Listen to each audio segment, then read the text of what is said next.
Florida road tripping. On my channel, I'll be sharing places I travel and visit in Florida and beyond. After this video, head on over to my online store for some merch. There's everything from t-shirts to hoodies, hats, and more. I even have items for your pets and your little ones. Hello everyone. In this video, you'll see me interview Josh Evans, the former NFL player for the Jacksonville Jaguars. And now it's time for the show to begin. So sit back, relax, and enjoy. You told me one time you want to stay as close to the East Coast as you possibly can.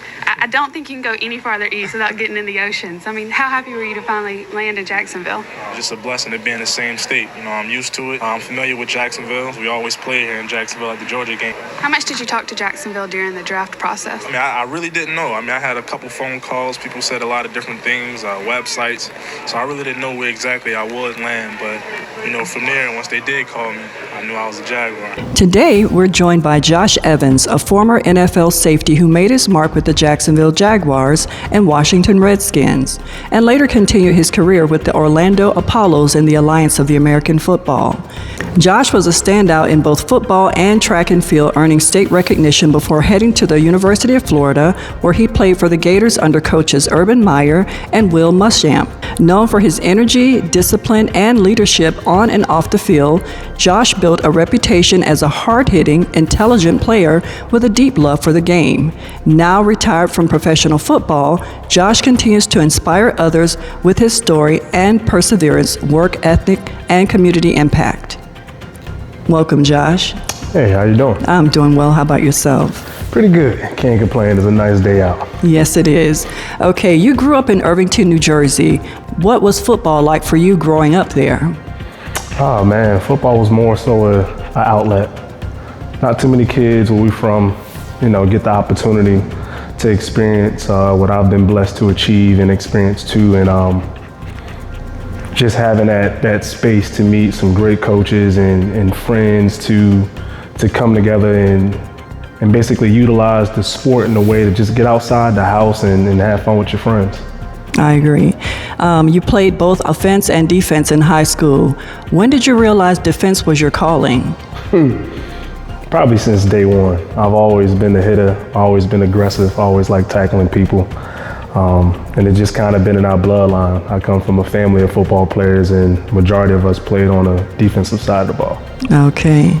Who or what inspired you most as a young athlete? Great question. I got to know the brother who played ball and kind of set the tempo in our house.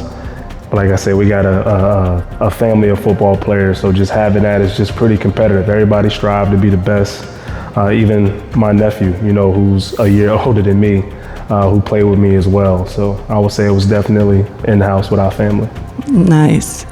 Okay, and I know you had, and this is going to be about more your college career. I know you had a great run at the University of Florida. What was it like playing under Coach Urban Meyer and later Coach Muschamp? Ooh, two different styles of coaching, but two great coaches. Both aggressive at what they do, both challengers. Playing for Urban Meyer coming off the national championship year, which was 2008, and then I got there 2009. It was extremely competitive. You know, you had a bunch of first round, second round talent guys on that team, so you're trying to find yourself on where you fit in, you know, at that caliber. But both hard-nosed guys, blue-collar guys, and guys who genuinely want the best for all the players. Okay. And do you have a favorite memory or game from your time as a Gator? I would say probably the LSU game my senior year was a good one. Okay. We were ranked pretty high. LSU was ranked pretty high, and this was like a game to determine who was going to be, you know, a team who was leading the SEC. And it was a home game at that. So that was probably one of our first big wins that year to get past that. And I had a chance to, I had an opportunity that game where I made a sack and made some plays. So it was a good game for me. Awesome. So tell me, how did playing in the SEC help prepare you for the NFL? I mean, I consider the SEC like I guess a G League, if you will, of the NFL. It's extremely competitive, bunch of first round talent, draftable guys, come from the SEC. You got the physicality, you got the strength, the speed as well. But it puts you in position, even from a schematic standpoint, of being able to, I guess, match the tempo of what the league has to offer outside of being the best of the best at the next level. Okay. It helped from, I guess, a player standpoint on what you're dealing with, even the guys you practice with that's on your team. Okay. Now, Josh, you were drafted by the Jacksonville Jaguars in the 6th round of the 2013 NFL Draft. What was that moment like for you? A dream come true. You know, it was always something I dreamed of when I was 9 years old, to play in the league, play at the highest level. And to complete that was, you know, probably the greatest feeling I ever experienced in my life. You don't really get feelings like that all the time when you can say something you dreamed of from 9 actually come to pass. So to do that with my loved ones, my friends, my family, just meant the world to me. Awesome. So the transition from college to NFL can be tough, I know. Well, not that I really know, but I'm sure. What was the biggest adjustment you had to make? I would say going from probably being broke to now having some cash in your pocket. Right. I can understand that. You know, learning how to deal with your finances, understanding what that is to be a pro. Getting up when nobody's asking you to get up. Nobody's yelling and screaming. It's not a 6 a.m. workout. You holding yourself accountable. Right. Whereas in college, you got that off season, you got classes, you got so many different resources to kind of help you. And in the league, you're treated and you're held to that standard alone. So it took me a while to kind of get acclimated from that standpoint. Football is football. Right. You're going to understand the football language of what it is. It's competitive, it's aggressive. So getting used to the speed of the game, which the SEC did help prepare for that. It's just a different tempo because now you're dealing with the best of the best from college and in the pro level. Okay. But, yeah. And you had some strong seasons with the Jaguars. What's one play or moment from your NFL career that stands out for you? Ooh, another good question. I got to go with the Colts game, man. Game was on the line, a tough game we played against the Colts, but I had a forced fumble against a Hall of Famer, Frank Gore, a great running back that played in the game, and to make a play, I think in the 3rd or 4th quarter on that when we got the ball back, was definitely a play I never forget. You also spent time with Washington. How was that experience different from Jacksonville? Totally different.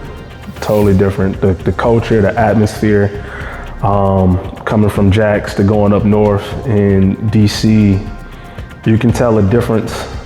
When I was in Jacksonville, we was a younger team.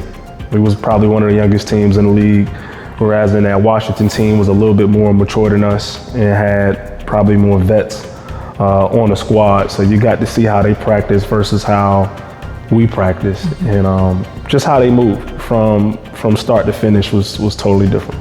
Awesome. Okay, so now we're going to talk about a little life after football.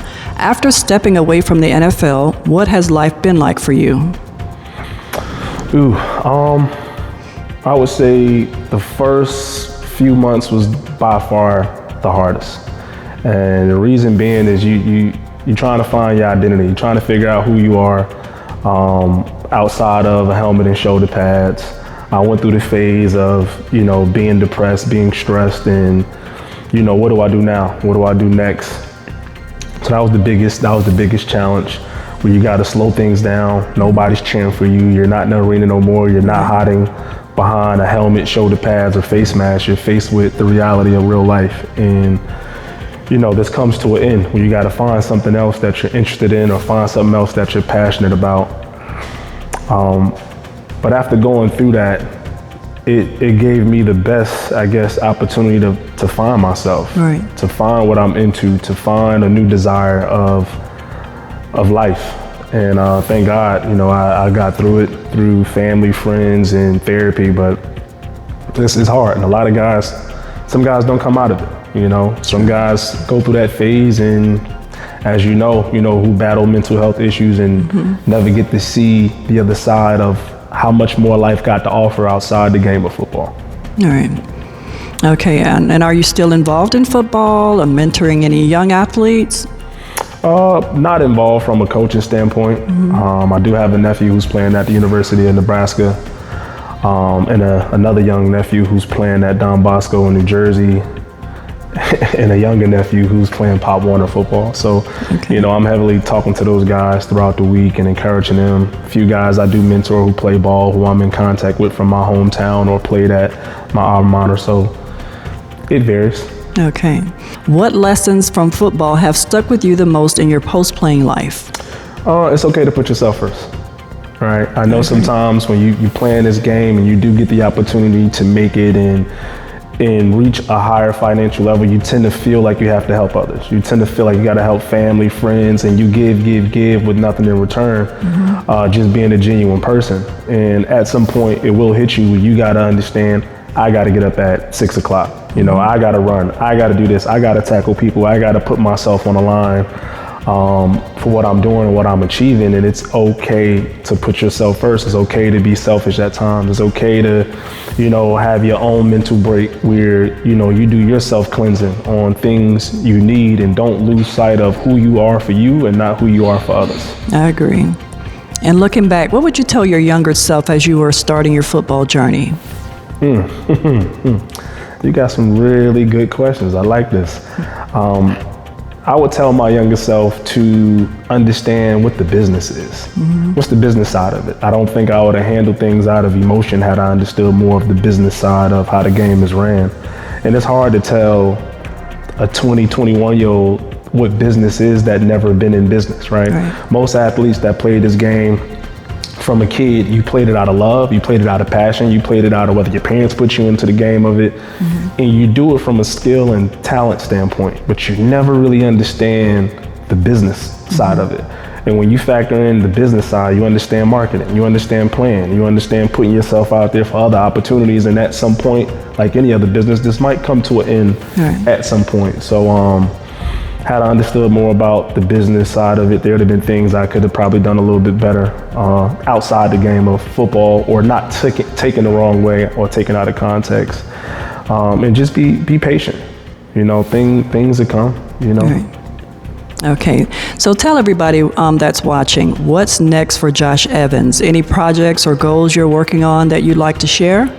Oh man, the sky's the limit. I got my hands in a few different pots, that I'm working on now. Some I'll share, some I won't. I'm gonna just kind of show you. I like to factor in actions speak louder than words.